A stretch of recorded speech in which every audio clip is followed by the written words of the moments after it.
Okay, we are live. Well, hello and welcome to another episode of Help Me Believe, the show about Christian apologetics and theology. My name is Haden Clark, your host, and I am excited to introduce my special guest to you. He is the co-host, co-creator of Digital Hammurabi.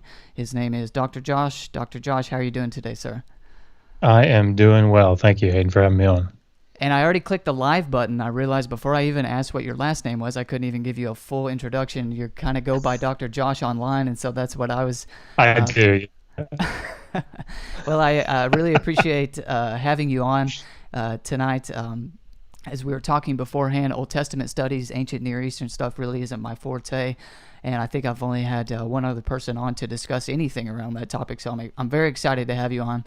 And I've heard a lot of good things about you. I've watched some of your videos and really appreciate the work that you and your wife are doing. And so I'm happy to have you on tonight. And so before we get started into our subject, which is slavery in the Old Testament, I thought it would be helpful to introduce yourself to the audience for those who may or may not be familiar with you.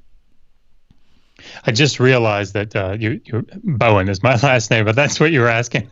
Sorry, Oh, I'm a little slow on the uptake sometimes. no, you're good. Yeah. So, Joshua Bowen. So I have. How do I do that? So I got a bachelor's degree from Liberty University, and then I got a master's in theology from Capital Bible Seminary. I focused on Old Testament studies there. And then I applied to and somehow got into Johns Hopkins and got a PhD in Assyriology with a minor in Hebrew Bible. So I wrote my dissertation on Sumerian literary and liturgical texts. So I'm sure that's really riveting to everyone listening. Wake back up, everybody. Yeah. But no, I really enjoy. Doing, stuff in the Hebrew Bible, stuff in the ancient Near East, Akkadian, Sumerian, those sorts of things. So my wife, who is also an Assyriologist, met her at Hopkins, and we decided we were going to start a YouTube channel to try to do some outreach, sort of, I don't know, being a liaison of sorts. Between, like the ivory tower and non-specialists that are interested in things ancient Near East and Hebrew Bible related. So that's what we do. And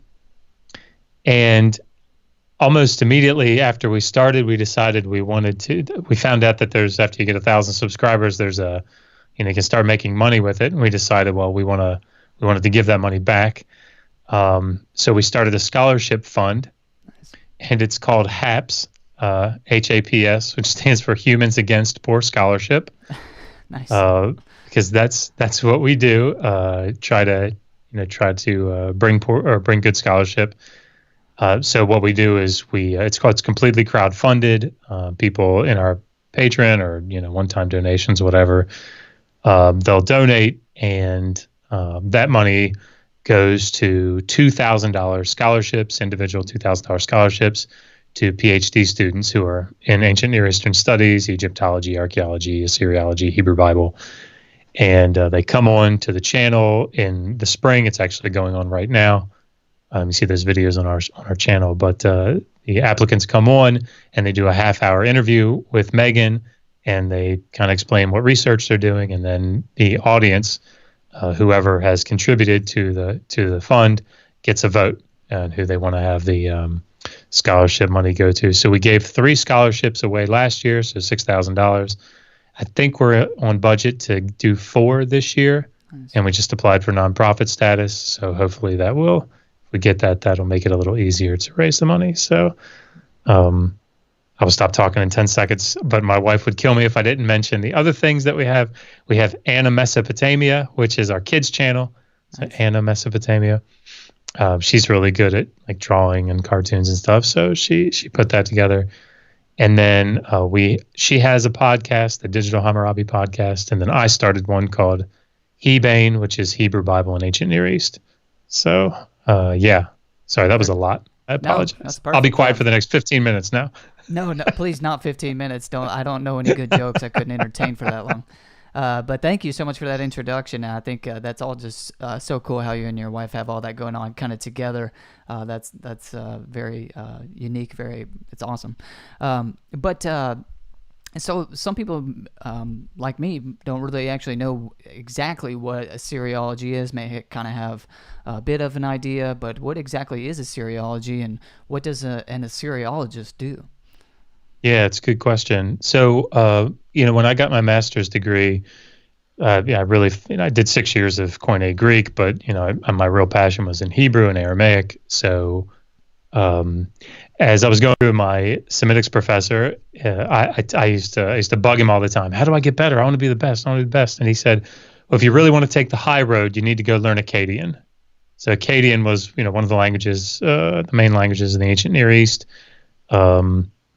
So I started to learn Akkadian, in addition to like the other dialects of Aramaic. And then he said you should go get a PhD in that. So Assyriology is essentially the study of the languages and cultures of the ancient Near East, particularly ancient Mesopotamia. So maybe 3000 to 300 BCE. So Sumerian and Akkadian are the two primary languages that Assyriologists learn and study. Sumerian is the first, written language that we have. Hooray! Take that, Egyptologists. But we win. No, but it's true. Anyway, but so I focused on Sumerian, which was the first language, and then Akkadian developed later on in the third millennium. And so the biblical text, particularly in the Hebrew Bible, there is so much interplay. So much intertextuality between, particularly Akkadian texts. You read the flood story in Genesis 6 through 9, and you compare that to Atrahasis, and you can, which is an Akkadian, and you can see the intertextuality there. So languages like Ugaritic and Aramaic obviously are very, very important for biblical studies as well. But I would encourage anybody that's interested in doing Hebrew Bible. Akkadian's a good language to learn. So, but that's what Assyriologists do. Yeah, very good. Thank you. Yeah, that's just also interesting. Now, as I said, I watch a lot of your, or not a lot of them, but I watched some of your videos before having you on and things like that. And in one of your videos, you talk about how you came into this as a Christian, I suppose, as a evangelical Christian, Mm-hmm. and then through the progression of your studies, eventually fell out of that.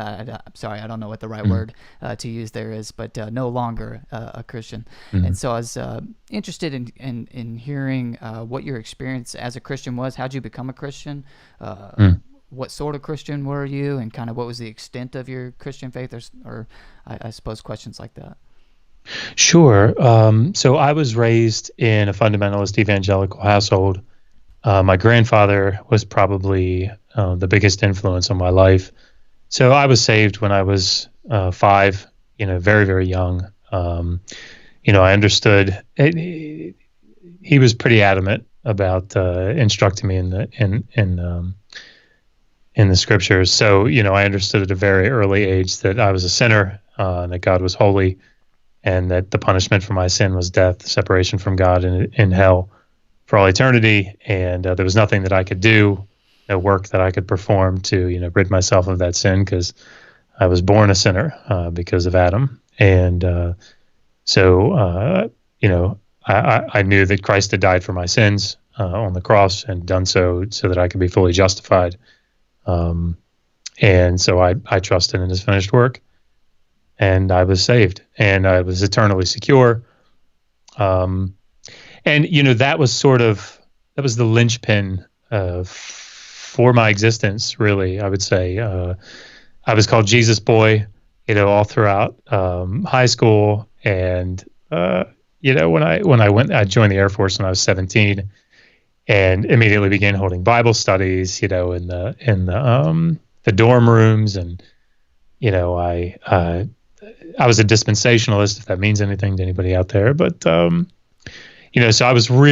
I knew everything. If Right. you've ever met anybody like that, I knew everything. Yeah, I know. So, I know a younger version of myself like that. So yeah. I mean, I remember being able to, do these. In fact, I still have it. I used to record um, my lessons. I had a whole series, and my mother still has it. It's like a 12 cassette tape, vinyl book where the cassette tapes are in there. It was called The Timeline of the Bible, and it just went from Genesis to Revelation. Leviticus 26, Deuteronomy 28 played a really big part in the layout of, the nation of Israel. Anyway, sorry, but so I was really serious.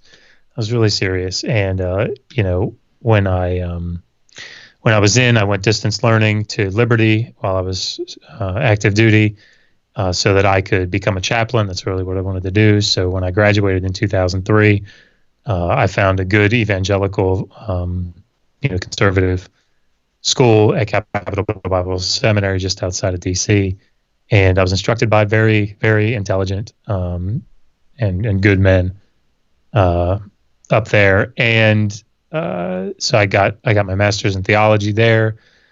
And as I taught Hebrew my last 2 years there, I taught the Hebrew cycle to the grad students. And the dean of the dean of the satellite campus was talking to me as I'd been accepted to Hopkins. I was getting ready to go, and he said, "Are you nervous? Because you're kind of going into the lion's den there." And I picked up my Hebrew Bible and I said, "I'm going to win souls for Christ." Right? That was who I was. Before I continue, like, this story is not meant to shake anyone's faith. That's not like what my goal here is at all. My wife is a Christian, in case anybody doesn't know that. She's an Anglican from the UK. So, like, I have no animosity toward like what I consider to be good versions of Christianity. But when I got to Hopkins, studying things like archaeology and the different aspects of Assyriology, and looking at actually what we know of the history of the ancient Near East, made it very difficult, both from a literary standpoint, from a historical standpoint, to hold to any of the tenets that I had held as a fundamentalist Christian. And within the first semester, I became an atheist, like a hard atheist. And I was a hard atheist for probably about a year. And in my second year, a friend of mine, Caleb Howard, he's out of Tyndale doing a postdoc now. He came to the school, and he's an evangelical Christian, and he very, very far more brilliant than I am. And he kind of pulled me back to what I consider just like a soft agnostic position, which is where I'm at.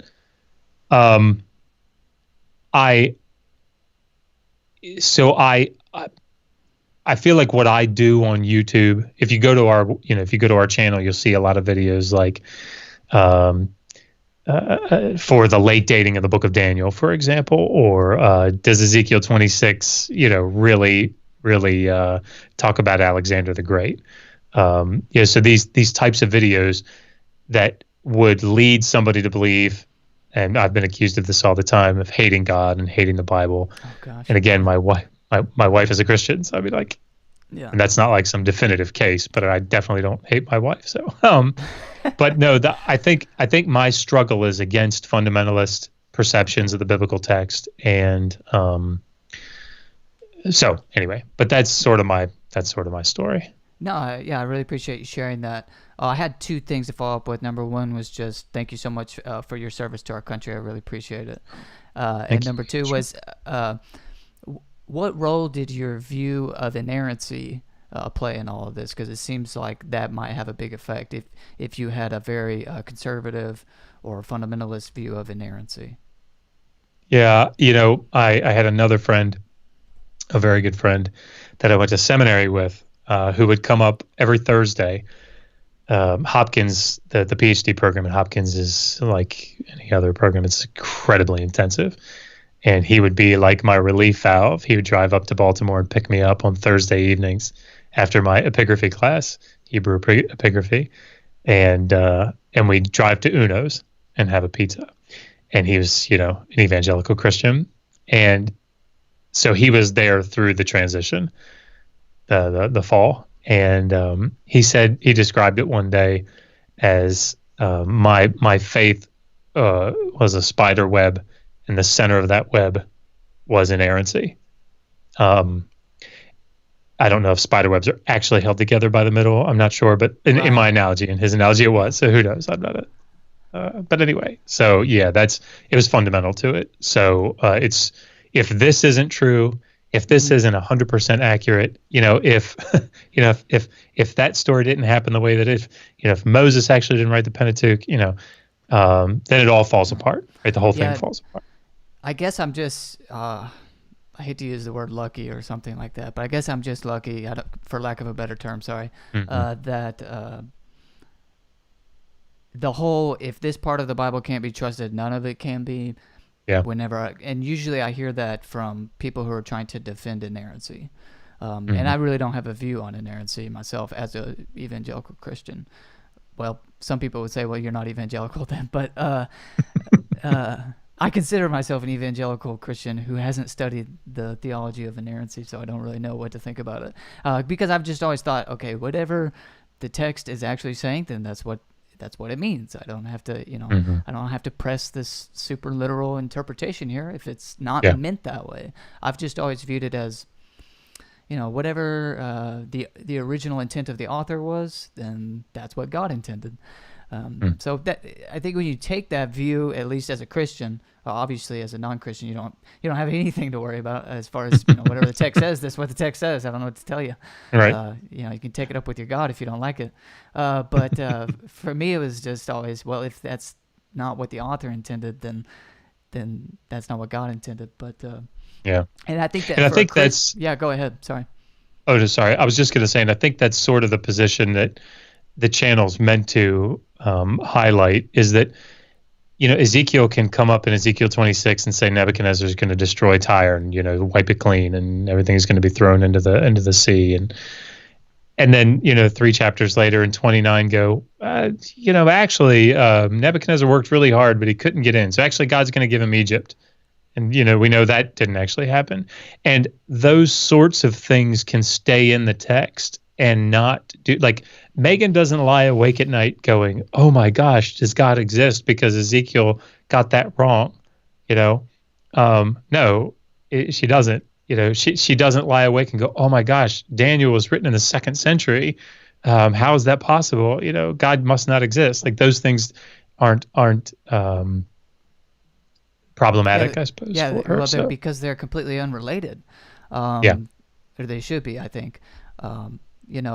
When people say to me, and they multiple people have said it to me, that, well, if this part of the Bible isn't literally true, then we can't trust the rest of it. And I just think, well, even if that part was like literally false, it still doesn't mean that you can't trust the rest of it. It'd be like if in paragraph 1 of a letter that I wrote to you, I said there was a fairy living under my desk, and then in paragraph 3 I said 2 + 2 = 4. Well, the fact that the fairy was false doesn't mean that I got my math wrong. Like, it just doesn't. I don't know. It just never added up to me, and so it's never been that big of a deal to me. But I do see why it is a big deal to people, and so I also don't want to belittle your experience as a Christian either. I do see why it really comes from a deep love of God and for the Bible. And I get that. I love the Bible. I love God. But anyway, it's just interesting. But this was fun. But let's get to the actual topic I had you to come on for.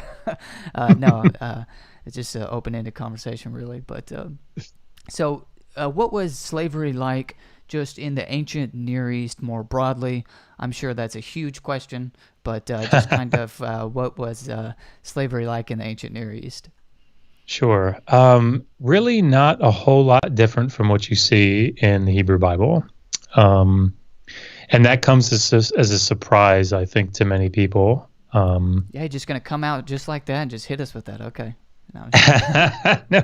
I mean, so, for those watching, I just wrote a book on this, and that was sort of the point of the book, is to show that the Hebrew Bibles, there are some differences. I mean, I don't want anybody to think that there aren't differences, but they're not. I don't think they're the drastic differences that people have in mind. So, to sort of set the stage, if you look at the title is, "Did the Old Testament endorse slavery?" Right? I mean, it's Right. meant to be a little A little provocative, but provocative, yeah. Oh, I want to say I wasn't aware that you had written a book on this subject, and so I'm gonna go find the link and put it in the description. oh, It's okay. it's not in the Oh, well, thank description right now for the live audience, but I will put one there. But go ahead, I sir. appreciate that. I mean, that's I appreciate that. But the book is geared to, um, yeah, I'm sure that on social media in particular, there is this raging debate, and it seems to be the thing that gets thrown up all the time around me, and that is you have one side, more like a polarized atheistic side, that says, um, the Bible wants masters to beat their slaves to a pulp within an inch of their life, as long as they don't, kill them or knock out a tooth or, damage an eye. Then everything's cool. Like, nobody cares, right? That's like one extreme. And then the other extreme is, no, there's no slavery in the Hebrew Right. Bible. Like, it's all, lilies, and everybody's really happy and dancing around. And that was a weird way to describe the other side. But anyway, like, it's all very happy. Right. I got Um, you. and so my goal was to sort of try to bring those sides a little bit closer to the middle. So yeah, in the ancient Near East, essentially you have two types of slaves. You have debt slavery and chattel slavery, and there are variations to it, and it's actually very tough to pin down some of the different nuances in the different periods. But that's sort of broad strokes what you end up having. So, a debt slave is somebody that, he's a tenant farmer on land that he may or may not. If he's a tenant farmer, he doesn't own it. Maybe he does own it. In the case of the Hebrew Bible, for example, in Israel, and he's having tough time getting grain, or he's having a tough time, getting whatever implements to his plow breaks or something. But so he goes and he borrows money from a creditor, right? Or he borrows grain from a creditor. He borrows something. And the creditor says, all right, well, I need, something in pledge, right? I need some sort of security here. And so that, a lot of times these people didn't have anything that they could give as collateral, right? And I'm not like a legal expert, so I may be mixing some of these categories of collateral and pledge and whatnot, but so forgive me if I am. I wouldn't be the one to know, so you could definitely get away with it tonight. Oh, well, then it's all correct. Everything I've Yeah. said was spot on. Hey, you have the PhD. Everything you say, I'm That's just gonna right. say, okay, he's right. Oh no. Well, that's good. I appreciate the trust. And so, the creditor says, all right, well, look, if you default on the loan, I will take your son as a slave, or I will take your daughter as a slave, or I'll take your wife as a slave, or I'll take you as a slave. And see, that sort of thing happened quite a bit. So these are debt slaves, right? Now there were again different laws in different places. There's sort of I think I would argue that there's probably, as Raymond Westbrook does, there's a common legal tradition that stands behind, these different parts of the ancient Near East, including the Hebrew Bible. But it's, this idea that the creditor is going to come and enslave. And once the debt is paid off, then the debt slave goes back to a status of freedom. We know from administrative texts, for example, places like Newsy in the second millennium, that didn't happen an awful lot. That was it, because as time went by, interest grew, and you would never work off your loan enough to pay the loan and the interest, and so you just kind of stayed a debt slave. So that was sort of one type. Chattel slaves were those that were permanent. That's really the big distinction between them. A debt slave is temporary, however that works out. A chattel slave is just movable property, and it's a permanent status. Now, people really wrestle against that word property because they think it entails things that it doesn't. Like, if they're property, that must mean that they have no rights, and that's not what we see, either in the Hebrew Bible or in the wider ancient Near East. So while slaves were obviously not, their lives reflected turmoil, their lives reflected hardship, you'll hear this idea that they can be treated as a beat up old couch or as a piece of furniture, and that's not the case. Again, either in the Hebrew Bible or in the ancient Near East. There were restrictions that were placed upon the masters. They couldn't just do whatever they wanted with them, and particularly with debt slaves, because debt slaves were a slightly different status. But even with chattel slaves, so yeah, I don't know if that was. Yeah, no, definitely, yeah. So I have we discussed it beforehand. I have some responses that you hear from Christians or from apologists. You don't hear them from me because I don't know anything about the Old Testament or ancient Near East, so I had to go see what some people say. And you addressed some of them in the video that you did, so I know it would be okay. But some people will say that, well, in the Hebrew Bible, you just see the first kind of slavery that you're discussing. I can't remember what you called it, debt slavery as opposed to chattel slavery. As opposed to chattel slavery, sorry. I always want to say cattle for some reason. That's because I'm not very bright. But so you always see you only see in the Hebrew Bible or in the Old Testament debt slavery as opposed to chattel slavery. Slavery wasn't anything like it was in the American South, a century or two ago, and that's kind of just what people always say. How do you respond to that sort of thing? Yeah, and there's some truth to that, right? So primarily what we see in the Hebrew Bible is indentured servitude, right, as a form of debt slavery based on contract. And the contract was usually a 6-year term. And that's because that's what the law stipulated, right? That's what we see in Exodus 21 with the covenant code. You see it again in Deuteronomy 15. It changes in Leviticus 25, but I'm sure we can talk about that later. But so primarily that's true. What I would say is sort of a caveat is that that's with respect to fellow Israelites. So when you read through Exodus 21 and Deuteronomy 15, you see that this type of indentured servitude is the only way that you can treat a fellow Israelite as an eved, as a slave. So they're not allowed to be taken as permanent slaves. Now, there is in Exodus 21 another caveat to that, I suppose. In Exodus 21, there's the situation where you have a slave who he begins as an indentured servant.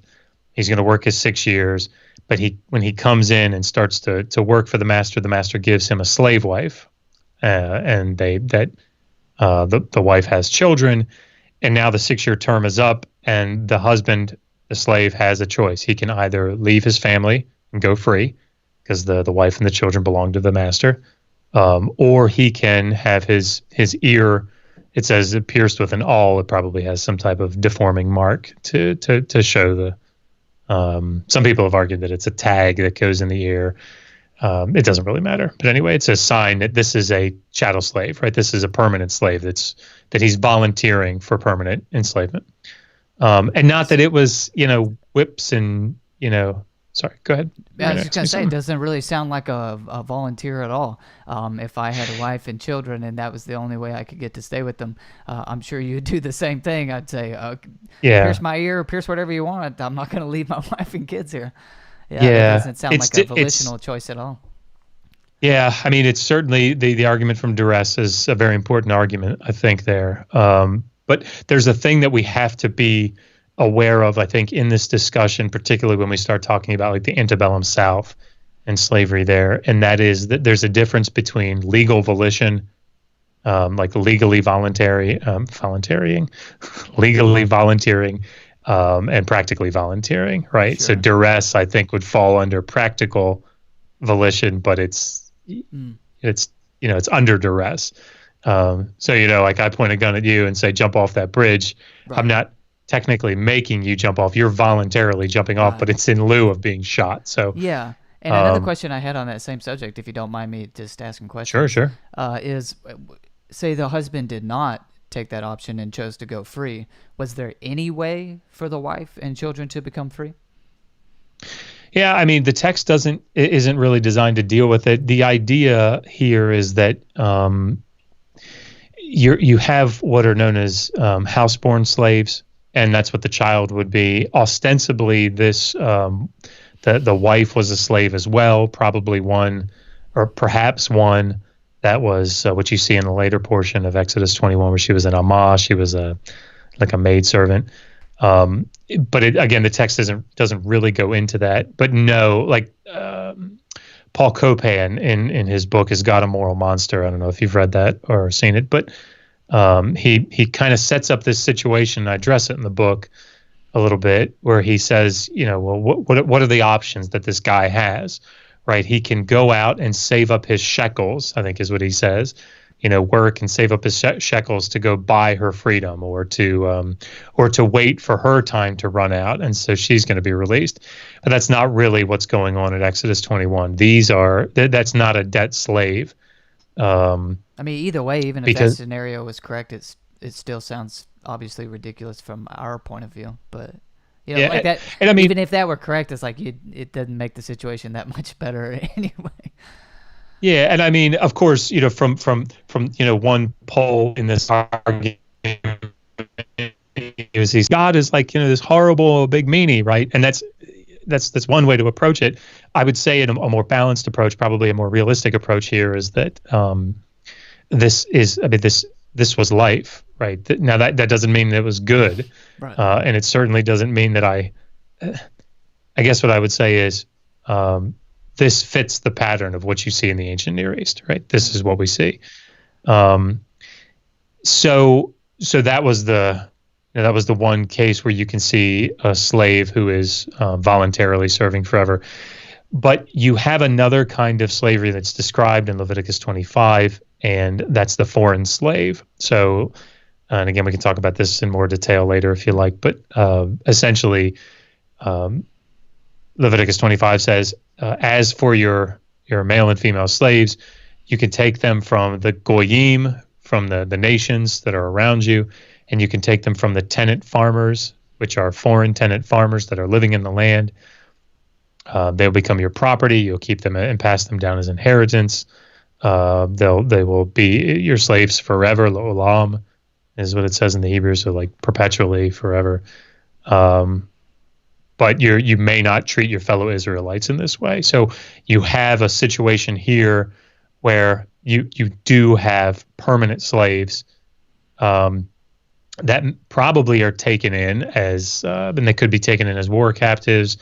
Probably not, though. Like when you think about the tenant farmers, they're probably falling into debt slavery as well.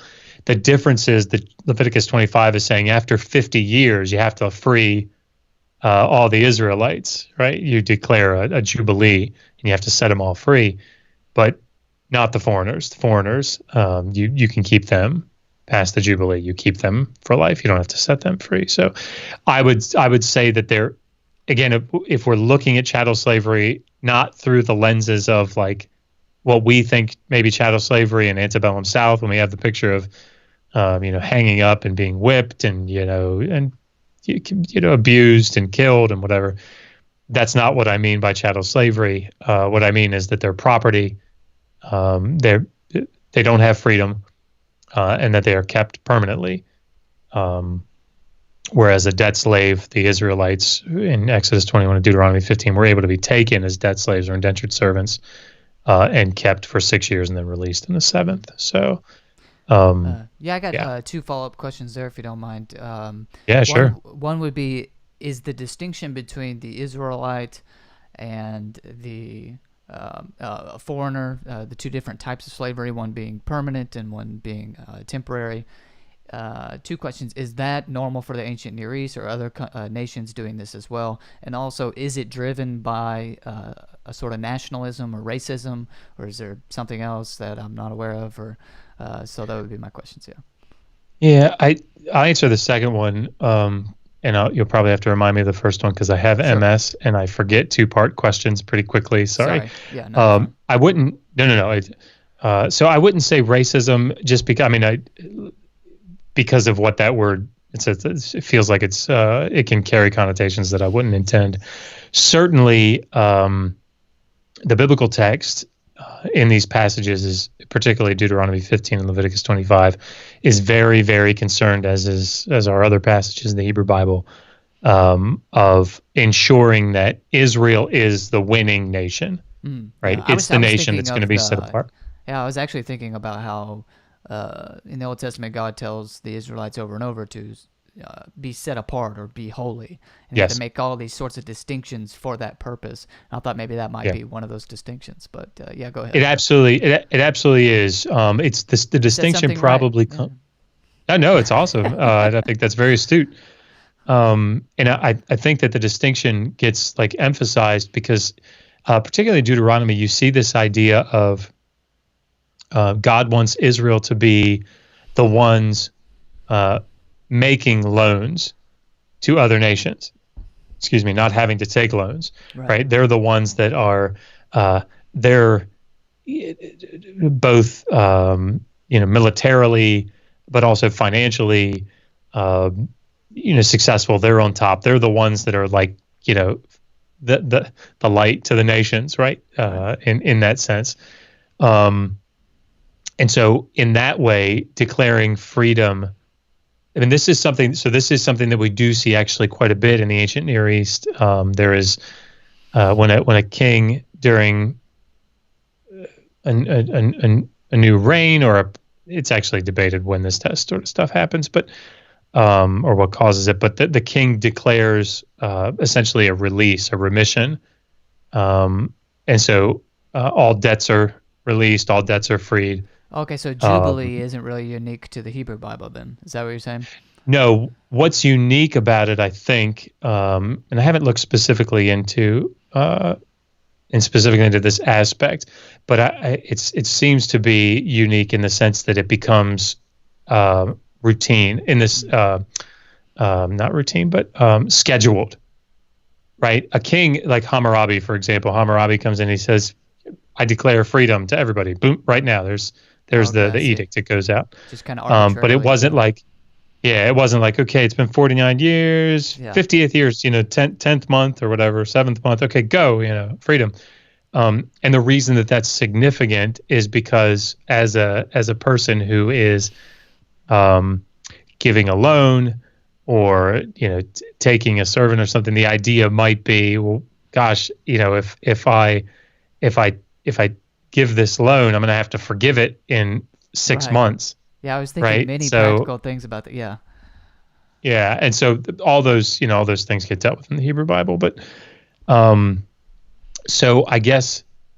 Man, your question was, I know I've forgotten the second question that I was answering just now. Yeah, no, that's fine. The second question you kind of talked about a little bit was is this distinction between the temporary slavery for people of the same nationality versus Mm. slavery, perpetual slavery or permanent slavery for people of a different nationality. Is that distinction common amongst the other nations and countries around Israel at the time?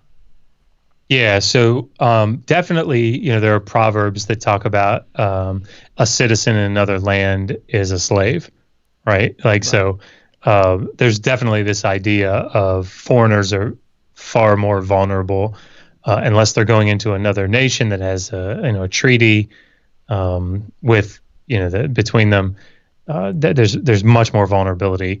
Interestingly enough, there are laws set in place in various periods to protect foreigners. Right now, that doesn't mean that foreigners don't become slaves. They most definitely do. But it's from a justice standpoint, those laws are in place, and it's very similar in many ways to what you see in the Hebrew Bible. So yeah, citizens. There's definitely a distinction drawn between someone who's a citizen of a country and who's a foreigner. The foreigner is much more vulnerable. The first question, though, I remember it being an interesting question, and I don't remember what it was. So the second question was, is that distinction common everywhere? And the first question was, I can't remember my own question. I didn't have this one written. I didn't have this Sorry. one written down or anything. It was just kind of a follow-up question that I thought of. No, that's okay. I remember you answering it. We'd have to rewind this clock and go back and look. So that was kind of the first thing that you see a lot of Christians and apologists, people like Paul Copan, who I don't think is like an Old Testament scholar or anything. I don't want to get that wrong. But another common one that you hear is okay. So the first one was it wasn't permanent slavery. It was just this temporary thing in the Old Testament. And you're saying, well, if you're an Israelite, yeah, but if you're a Yes. foreigner, it's going to be permanent. Yeah. And then another thing that you'll hear people say is, well, God just permitted slavery in the Old Testament. It's not like it's something he wanted or desired. It's just kind of what everybody was doing at the time. And he was just kind of working with the best he's got. I don't know what people would say. But basically the distinction here is the distinction between commanding versus permitting or allowing. Does that distinction hold up in the Hebrew Bible? Yeah, so this idea of like God condescending and working with people's flaws, the comparison's often made to like divorce. And when you get to the New Testament, there's this stipulation that's drawn up on divorce, amongst other things. So what I would say that the problem with the argument, and I definitely understand where it's coming from. So when you look at there are three places where you see slavery laws sort of showing up in the Pentateuch, and we've talked about them a couple times, but Exodus 21, Deuteronomy 15, and Leviticus 25. The Exodus 21 is the covenant code, part of the covenant code. It's ostensibly the oldest, arguably the oldest, followed by Deuteronomy sometime like mid to late 7th century. And then the passage in Leviticus is part of the holiness code, which would come later. Arguably, people argue that. So I'm not a Pentateuchal specialist when it comes to redaction history, so forgive me, Joel Baden, if you're watching. But I think he would agree with me. So Exodus 21 says you can take Israelites as eveds. You can take them as slaves. Keep them for 6 years, set them free in the 7th. Deuteronomy 15, which comes next chronologically, says, yep, you can take Israelites, fellow Israelites, as eveds, keep them for 6 years, set them free in the 7th. But when you set them free, you have to provide very liberally for them. So you got to give them all kinds of food and wine and money and grain and all these things so that they can make a fresh start, so that they don't fall back into poverty. Right. And the text, says don't think it like a bad thing. Don't hold back from giving liberally, thinking to yourself, well, gosh, how am I going to do this economically? Because I need this stuff, right? God says, if you do this, I will bless you, right? I will provide for you supernaturally. So he makes it supernaturally possible according to the text, right? So when you get to Leviticus 25, the situation kind of changes. Leviticus 25 says, if a fellow Israelite falls on such hard times that he sells himself to you as an eved, you can't make him an eved. You can't treat him as a slave. You have to treat him as a hired worker, right? And that's significant because there's an article where it looks at this grammatically and linguistically and shows how Leviticus 25 is probably turning Exodus 21 on its head. But the big thing is that the text is saying you can't treat an Israelite any longer as an eved. You can't do it. You were slaves in Egypt. You can't treat them as slaves. In that case, right, if the text stopped there, I think you could make a good case for God working with the nation and kind of biding his time and developing these things, because you do sort of see that progression when it comes to the Israelites. The problem is you have verses 44 to 46, and they say, now, as for your eveds and your amahs, as for your male and female slaves, it's almost as if the text is saying, it's answering the question of, well, wait a minute, if we can't get our slaves from Israelites, where are we getting them from? Right, so they must be non-Israelites. Yeah.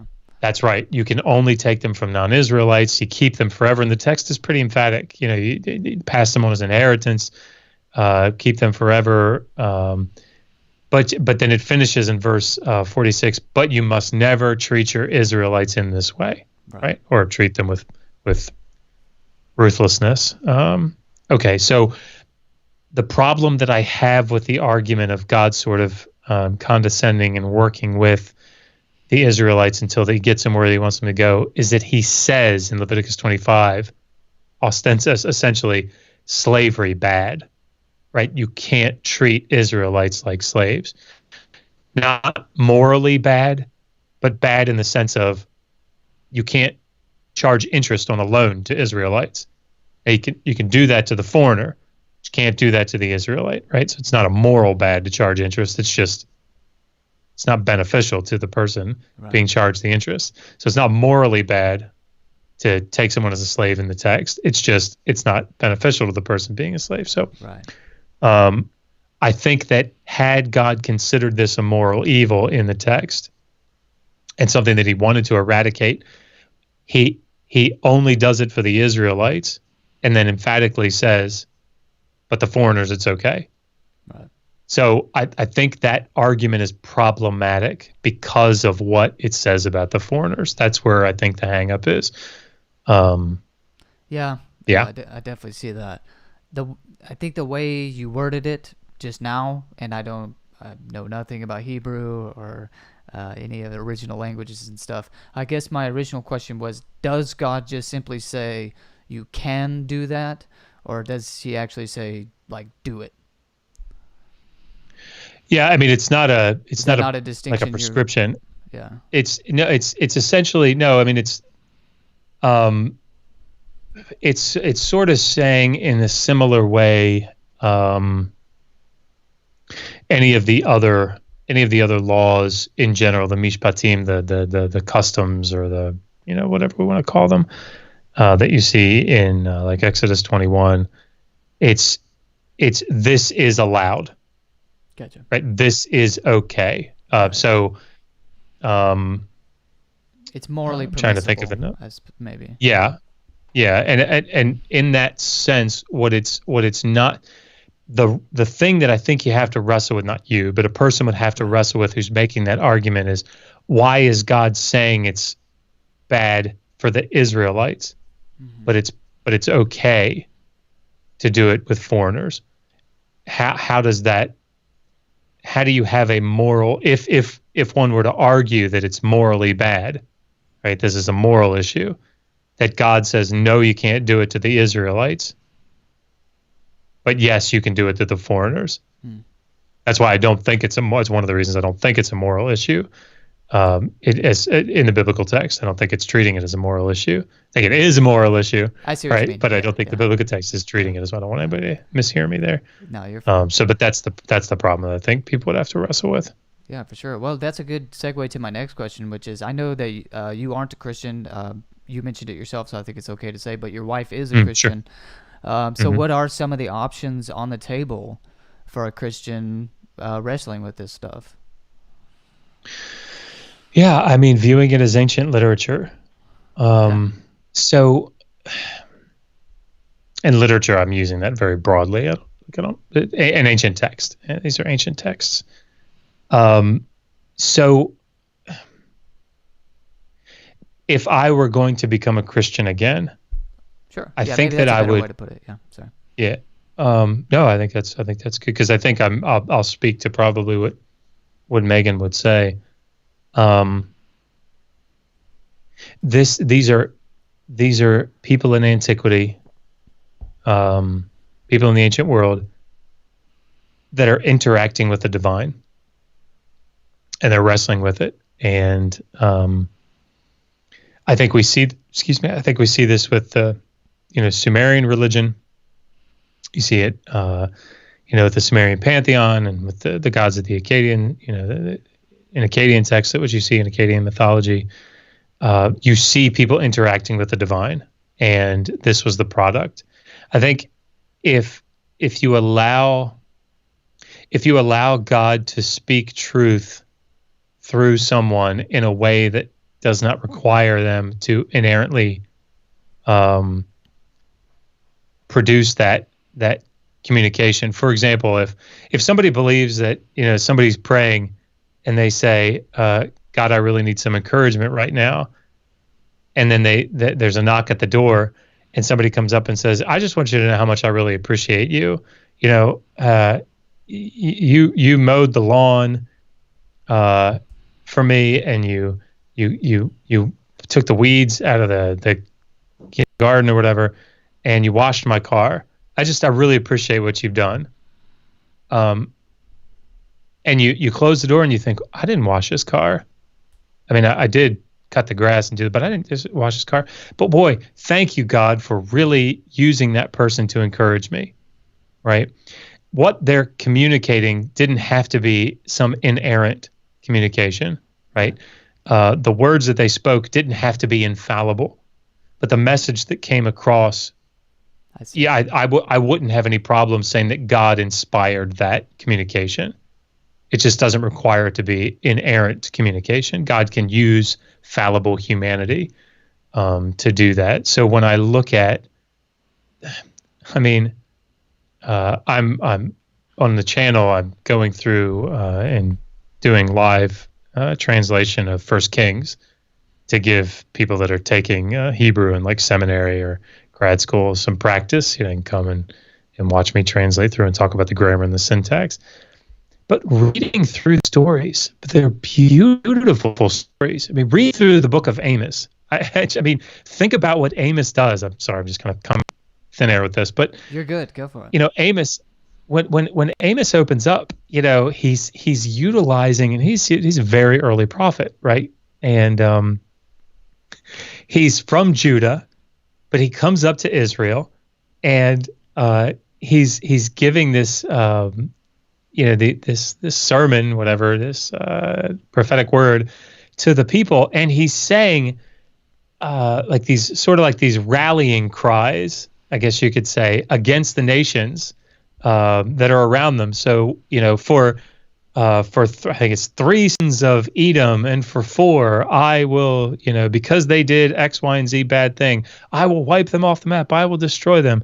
And for 3 sins of Damascus, and for 4, I will, because they did these things, I'm going to wipe them off. And you can picture all the people going, yeah, we're going to go destroy them. We're going to go destroy them. God's going to wipe them out. And then he says, and for 3 sins of Israel, for 4, it's like, whoa, buddy. Wait a second, that's us. You can the literary structure, the way that the text, the way that the prophets and the final redactors of the prophets move these literary texts is beautiful. This idea that they're like ignorant goat herders is nonsense. These are the elites, right? These are the elite scribes that are writing these things and doing these final redactions of them. And it's beautiful. So I don't see in the same way that an Akkadian text is the Enuma Elish is beautiful, or the Sumerian flood story is beautiful. Or these are texts that, if I'm going to believe that a God inspires them, I don't have any problem thinking that God uses infallible humans to get a message across. There you go. That's some good theology, ladies and gentlemen, from an agnostic. So, yeah, awesome. No, I'm just teasing. But, I mean, I pretty much agree with what you just said. Again, as I said from the get-go of this conversation, I don't really have a particular view of inerrancy. It's just all a bit confusing to me, what some people mean by it, at least. But anyway, Dr. Josh, this has been so much fun. I really appreciate you doing this and taking time out of your day to come on and have a conversation with me. So I really appreciate it. Thanks so much. Pleasure's all mine. I really appreciate it. Yeah, thank you. And thank you to the audience who are joining us live. Again, I'm just kind of getting used to the live streaming aspect of this. I think this is only my second time to go live, but it's going pretty well so far. So if you've been in the comment section, I'm going to get to some of that real quick. I want to say thank you to our Patreon supporters for all of your support. Because of your support, I get to produce free material like this. It's good conversations with good folks like Dr. Josh. And so I really appreciate your support. If you want to become a Patreon supporter, you can just follow the Patreon link in the description below and become a patron supporter. And with that, you get access to our bonus segment with Dr. Josh has agreed to do the 5 more minute bonus segment tonight. And so after the live stream, you can head on over to the Patreon webpage and watch the bonus segment. But real quick, Dr. Josh, I'm going to go through these comment sections. I got this little thing that pops up. It's real fancy. Shannon Q says, Josh, with multiple exclamation points. So hello from Shannon Q. I love Shannon. Let's see. help me believe I'm coming out with a book exposing Josh Bowen's views of slavery. I doubt that. I recommend you read it. I probably won't, but thanks for the comment anyway. Is that Pram that I am? Yeah, it is. How'd you know that? Yeah. Hey, Praise. No, Praise and I are old buddies. Okay. I see. No. I mean, he is. He's producing or he's writing a book, as I understand it. But yeah, no, we have a history. Good fun. Okay, I see. Yeah. I mean, he means it. Okay, never mind. Sorry. He's trying to debunk me, but maybe I shouldn't. No. It's fine. No. It's absolutely fine. He's a nice guy. Skylar Fiction says Dr. Josh looks very dapper. He does, doesn't he? I told him before the broadcast that he might be the best dressed guest I've had on. No offense to all my other guests. There were actually some questions in here. This isn't a question, but there are actually some questions in here. It says, I'll pull this up on the screen. It says, thank you, Dr. Josh, for being so open to telling your story. Thank you, Haden, for being one of the best YouTubers when it comes to respectful dialogues. Yeah, I really appreciate you sharing your story as well. Absolutely. Shannon Q says, this is my first Haden experience. Well, I hope you come back for more, Shannon Q. There was actually a couple questions in here. I think if I can scroll through here and find it. Here's might be the only question we got. A lot of people just saying hi and commending you, of course. Mm-hmm. Let's see if I can pull it up. It says, does the Torah follow the modern legal maxim? And it goes into some Latin, I suppose, that I don't understand. Anyway, the translation is there in English. It says, no punishment without an underlying broken law. No punishment without an underlying broken law. I'd have to think about that. I'm not a legal expert whatsoever. If people want to do some research into some of the legal aspects, can make recommendations on books. But I mean, one of the things that's difficult, I suppose, about getting at ancient Near Eastern and even more difficult about getting into the laws of the Hebrew Bible and like the legal ontology is that the texts that we have that we're basing so much of this on are not normative legislation. So, like the law code of Hammurabi or Namu or Eshnuna or Leviticus or any of these other law codes that we have, it's not like the judges, had this Steely sitting behind them and somebody came up and said, that guy, he has an ox and he gored my daughter, right? What are you going to do about it? And the judge goes, hang on a second. Okay, so what we're supposed to do is, like, that's not how it worked. There was this legal tradition that stood behind, I guess, the judges. The judges were making decisions based on this legal tradition that was in existence. And so these codes are, oftentimes just products of what that legal tradition was. It's not that, Hammurabi said, okay, here's what I want the decision, here's what I want the law to be.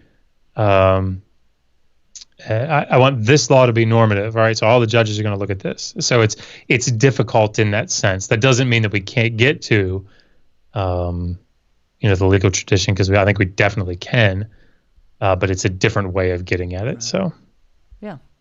Well, last comment, again, that was the only actual question we got. Again, I'm new to the live streaming, so I didn't expect that we would have a bunch of people in the live chat. Last comment from Theo Kapoor says, Dr. Josh is an atheist that I respect a lot. Well, he is actually an agnostic, but I respect him a lot too, and I really appreciate you, Dr. Josh, coming on today to discuss this with me. Again, to the audience, we're going to go into the bonus segment now, 5 more minutes with Dr. Josh. That'll be available over on the Patreon website just as soon as I get it recorded and put it up there. But Dr. Josh, thank you so much, sir. It was nice to meet you, and I really appreciate you coming on. Thank you very much. It was a pleasure.